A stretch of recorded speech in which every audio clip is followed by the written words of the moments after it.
Game week 22 is complete, so you know the drill by now, guys. We're going to go over how well I did, look at the G League, see who's top goal, well, I say the goal scorer, but like top point scorer in that. And then as well, we'll have a look at some players for you to potentially get for game week 23. Let's do this.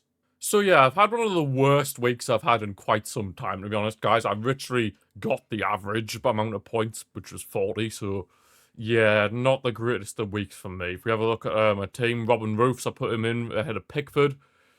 Yeah, I'm regretting that decision now, but obviously, hindsight's a wonderful thing. Who would have thought that Everton would have been able to keep a clean sheet against Aston Villa? Well, I certainly wasn't one of those people, but here, Robin Roofs only got 2 points, Cash with 2 points, Tarkowski with 8, so that's not too bad.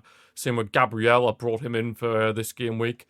Took out Nico O'Reilly of Man City because I had like 3.1 million in the bank, so I thought bringing Gabriel. Timber with 5, not too bad there. Semenyo only 2 points, a bit disappointing in his sense. Rice were only 3, Rogers with 2. And then the forwards, none of them did anything interesting either. So yeah, pretty mediocre week for me. And then of course on the bench, Pickford with 10 points. Great stuff. And then obviously Xhaka was there, Grealish with 3, Ronaldo with 2. Yeah, nothing really too exciting. Very disappointing game week for me, I have to be honest. It was a very disappointing game week. Now, if we look at the G League, I'm still top. I mean, it's kind of closing in, but I'm still got a decent gap. I mean, it looks like most people have struggled with points, to be fair. But, oh, Comet, oh my dears, he's actually got himself some points. Go on, Comet, you're the highest point scorer. Let's have a look at this. I mean, I don't know if you still play it or not, but my days, you actually got the most points, Mr. Commodore. Right, he had Lamans, well, of course, he has a lot of Man United. Bruno Fernandes, Cunha is his captain. Watkins didn't do anything for him, but Nico Williams was 6, Bard with 4, Gabriel. Or he even had Robert Sanchez on his bench with 11 points. He had a blunder with the keeper as well. Oh my days, but surprisingly, Mr. Comet was on here, even though he only has overall points of 970. That is pretty poor.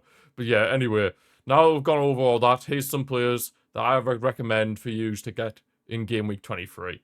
So yeah, the first player I'd recommend, guys, Jordan Pickford. Now, yes, I had an absolute stinker in leaving him out of my starting 11. So yeah, I don't think I'll be making that mistake again. But yeah, other than the 2 games against Wolves and Brentford, he's got some decent points. I mean, 10 against Villa.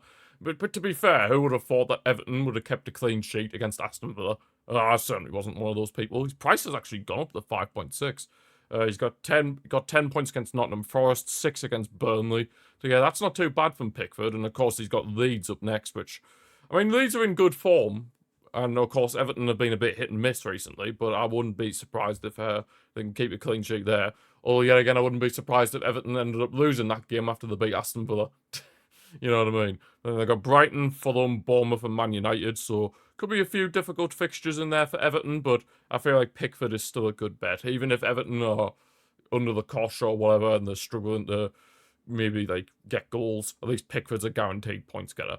And then moving over to Manchester United, Patrick Dorgu. Now, I know I said in a previous review video to stay away from Man United players after Amorim got sacked, but honestly, now that they're under Michael Carrick, I mean, I know it's only 1 game, but under Michael Carrick, they went back to a more traditional, like, 4 at the back, and Dorgu's actually playing more advanced. He's almost playing as, like, a left winger, which is actually quite good for points, because if he can continue to play in that position, then he's a defender that can get attacking contributions, which is absolutely unbelievable for FPL reasons, because obviously, if you're a defender and you're classed as a defender and you score goals and that, you're going to get more points. So it's absolutely fantastic. But yeah, you got 15 against Man City. I mean, Man United were amazing that game. Fair play to them. 5 against Burnley, 17 against Newcastle.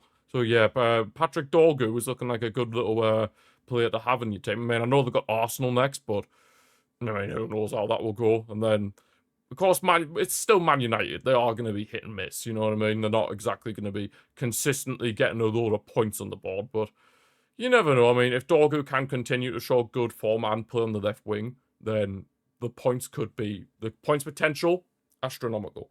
Staying in at Man United, Bruno Fernandes. Now, obviously, with Amorim gone, then Man United going back to a more traditional, like with an attacking midfielder.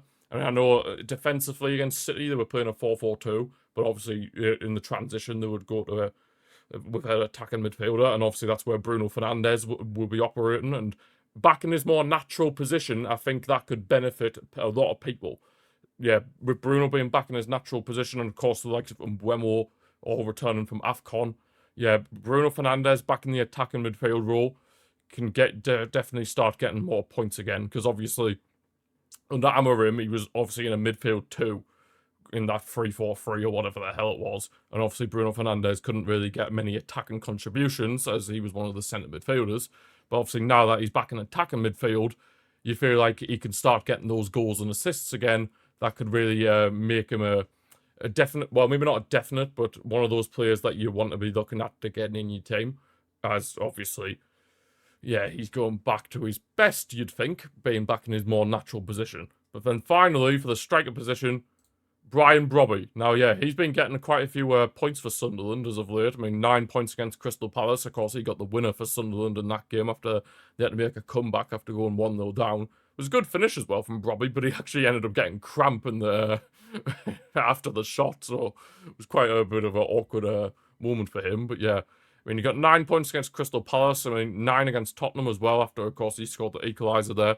It feels like he is the number one striker now for Sunderland. I mean, he was competing with the likes of Isidore and Mayenda.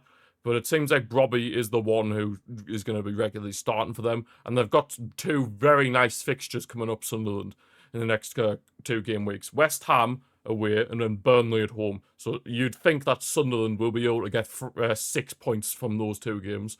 And Brian Brobby will be amongst the goals, you'd think, with a bit of luck. But now I've said that, watch them end up losing both games. It'd just be my luck. When I recommend somebody, you just watch them end up, their team will end up just falling to pieces. But yeah, after those 2 game weeks, I mean, they definitely need to try and get 6 points out of those, Sunderland, because they've got Arsenal and Liverpool after that. So those 2 fixtures are going to be very difficult for Sunderland, but they'll give it their all. I mean, you've seen this season, they definitely will give it their all. And of course, under Reggie Labrie, he'll make sure that they always give their all no matter who they're playing against. So yeah, I think you should definitely be targeting a Sunderland player for these next 2 game weeks. But that's where we're going to leave this video for today, guys. Hope you have enjoyed it. If you have, feel free to give the video a like and subscribe to the channel if you're new. Thank you for watching. Let me know in the comments section below how you got on in Game Week 22, and I'll see you for the next one.